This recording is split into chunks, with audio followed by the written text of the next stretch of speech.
All right. Well, I wanted to record all of these steps step by step, but I got involved in putting in the bottom bracket for the bike, and it became much more of a hassle than I expected. So here's the situation. I'm not going to show it step by step because it got really frustrating and difficult to do.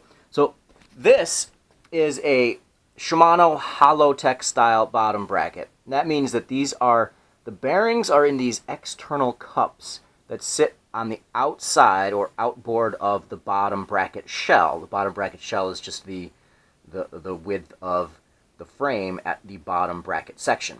So the way these the way these cranksets work is the right side.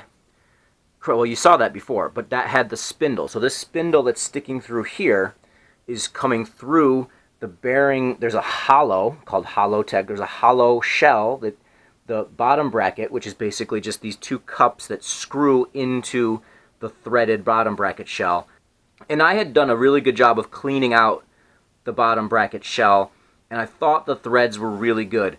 As it turns out, they weren't. They were corroded, and I'm not sure. I'm not sure what I did, but I had to really, really force the bottom bracket threads in. So I really had to torque on those bearings.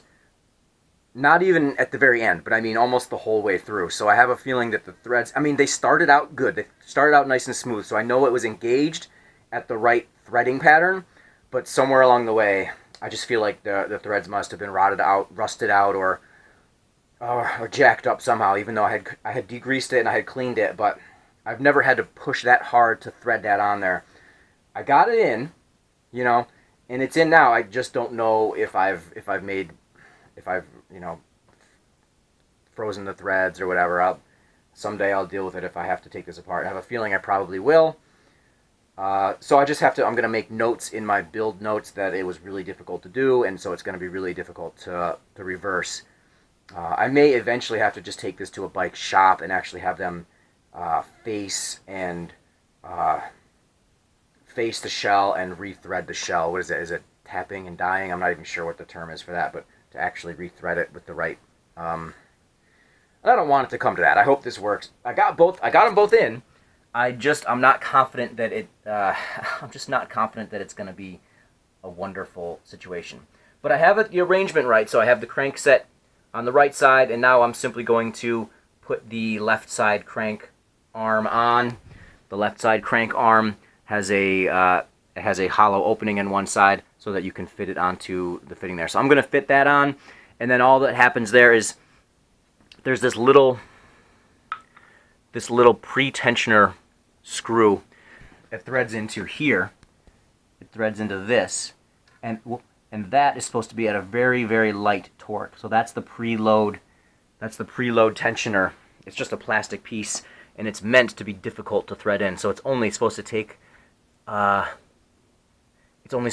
1 or 2 newtons, which is basically you have this little tool, and it's not even a screwdriver. It's just a little tool that fits into there, and it's got very little grip area, which means you're actually supposed to be able to hardly turn it. So you just give that a little bit of pre-tension, and then these crank arm bolts, they get fixed with 12 to 14 newton meters of torque. So that's what I'm going to do, and then I'll have the crankset in, and I just hope it works. Honestly, I'm getting less and less confident about this build between the weird geometry on the front end and the difficulties with threading that bottom bracket. I'm getting less and less optimistic that it's going to be as, I don't know, as cool as I thought. But if it all pans out, great. But it's just been, that last little bit was much more difficult than I expected. So, yeah. Okay, I got the left side crank arm on. So now the crankset is fully in. It actually feels incredibly smooth. So maybe it'll work. Really, at this point, I'm grasping at straws. Now I'm going to install my pedals. The pedals I like to use, again, I use these on several bikes, but they're Nashbar branded. They're called Nashbar Soho pedals. What they do is they're clip-in pedals, or clipless, or whatever the term is. But they take Shimano SPD style cleats, which are classically mountain bike cleats. So I like to use them because I wear mountain bike shoes, which even with the cleat in the bottom, they still have tread on the outside, so you can walk pretty much regularly. You don't have to duck walk like you do with road shoes. And for a bike like this, it's more of a long day touring bike, theoretically, potentially going on some off-road type stuff here and there. Not again, not off-road, but you know, back road, out in the boonies type stuff. It's better to have shoes that you can, if you have to walk, you can jump off and walk a little bit. Plus, these pedals I really like because they've got a really nice adjustable tension. And what I do is I usually walk the tension off quite a bit so that they're really easy to clip out of. And so I'll take that back like 2 clicks. Spring is really easy, and I'll walk the other one back 2 clicks. Because I never have issues with accidentally clipping out of my pedals.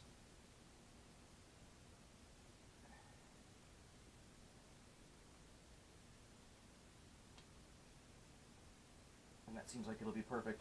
Now, I'm just going to grease the threads of these pedals and install them on the bike. So with pedals, probably looking right at my back. With pedals, the threading is the left side pedal is reverse threaded. So to tighten that pedal on, it's counterclockwise tight or lefty tighty. But the way I like to think of it, because you get used to putting pedals on and off, is if you spin to tighten the pedals, both sides, to tighten the left and the right, you tighten them towards the front of the bike, over the top, and to take them off, you take them off towards the back of the bike.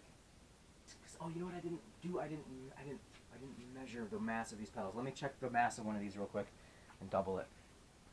So that's 164.5 grams, which is what, 329 grams for the pair.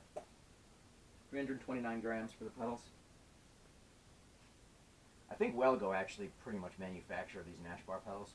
But anyway, they're relatively cheap. All of my stuff is relatively cheap. I'm always on the budget side. I'm not on the performance side or the name brand side. I could care less about what name brand it is. I just want something that works well. Yeah, works well.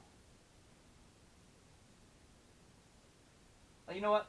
Oh, that is, I was all worried about the bearings, but normally once you put same thing with the handlebars and I was worried about the headset at first because it felt strange, but then once you get the whole thing put together, you realize, oh yeah, that's nice and smooth. And the same thing just happened now with the whole crankset apparatus. Once you get the pedals on, and you just kind of see how it's got a lot more rotational ability now that the pedals are on there. So this is not that hard to spin over, and it's really smooth. So yeah, I feel a little bit better now. Oh, this thing is getting heavy. Actually, let me just, it's hard to one-hand it, but she's not lightweight, and there's a lot to add still.